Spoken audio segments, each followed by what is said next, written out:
শুভ সন্ধ্যা বন্ধুরা, কেমন আছো তোমরা সবাই? আমি তো বেশ ভালো আছি। আর আজকেও কিন্তু রাত হয়ে গেছে, এখন প্রায় 11টার কাছাকাছি বাজে। তো সমস্ত কাজকর্ম করে টরে নিয়েছি আর বলেছি একটু সময় বের করব, যখন নাকি আমি তোমাদের সাথে একটু গল্প শেয়ার করব, বা আমার নিজে কিছু গল্প বলবো, বা তোমাদের কিছু গল্প যদি থাকে তোমরাও শেয়ার করতে পারো। তো আজকে যে গল্পটা শেয়ার করবো সেটা হচ্ছে আমার ছেলেকে নিয়ে। তো আমার ছেলেকে নিয়ে অনেক ভালো মন্দ অনেক রকমেরই স্মৃতি আছে, তার থেকে সব থেকে বেশি ভয়ানক যে স্মৃতি আর কি, আমার ছোটবেলার একটা স্মৃতি বললাম, এবার আজকে হচ্ছে আমার ছেলের ছোটবেলার একটা স্মৃতি বলবো। তো যাই হোক, এখন তো আমি এই যে কাজ করছিলাম, সেটা কাজ করতে করতেই তোমাদের সাথে একটু গল্প হয়েও যাবে, আমার কাজটাও হয়ে যাবে।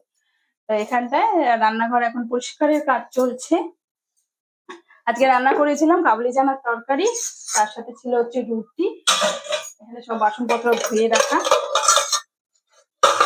এগুলো এখন জায়গা মতন রাখবো, একটু মুছামুছি করবো, তারপরে গিয়ে শুতে যাব।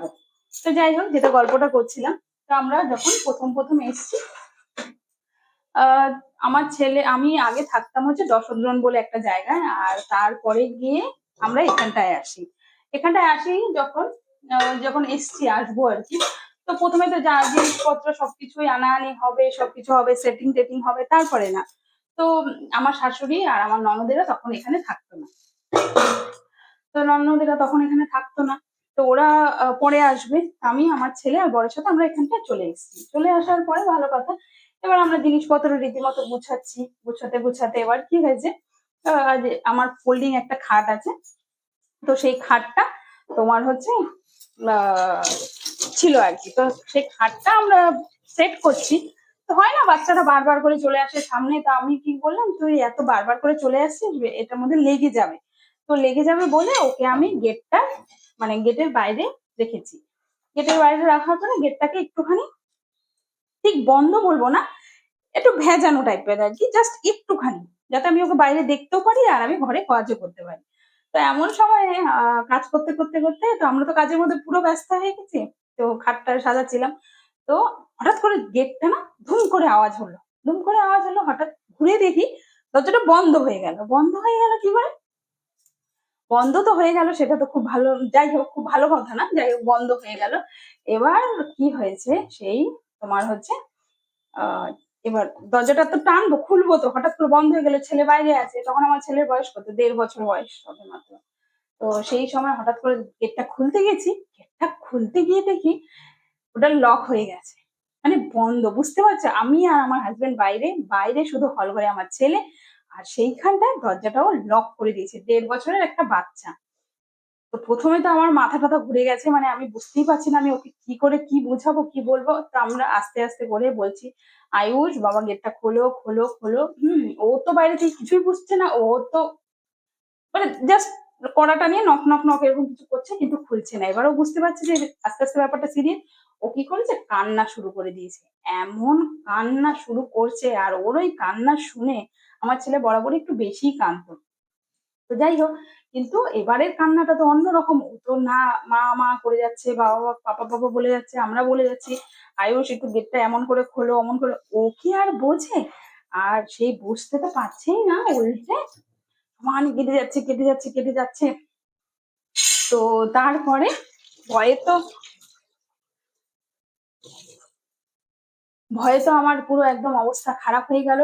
খারাপ হয়ে যাওয়ার পরে আমি কি করব তখন, দরজা টরজা ভাঙার চেষ্টা করছি, সব করে নিয়েছি, কিছুতেই কিছু হয়নি। ফোন ছিল না হাতের সামনে, ফোনটা ছিল বাইরের ঘরে, আর তখন তো কেউ ছিল না। তো ব্যালকনি দিয়ে বেরিয়েছি, দেখি নিচে কিছু একটা, এই তৃণমূলেরই কোনো একটা সভা টভা শেষ হয়ে গেছে, জাস্ট কয়েকজন দাদা মিলে ওখানে বসে একটু গল্প করছে আর কি। তো আমরা ওদেরকে রীতিমতো বলেছি, দেখুন আমরা নতুন এসেছি, আমাদের হচ্ছে এরকম এরকম ব্যাপার হয়েছে, আমার বাচ্চা ওখানে বাইরে আটকে গেছে, আমরা ভেতরে আটকে গেছি, আমরা বাইরে যেতে পারছি না, আর বাচ্চা সমানে কাঁদছে।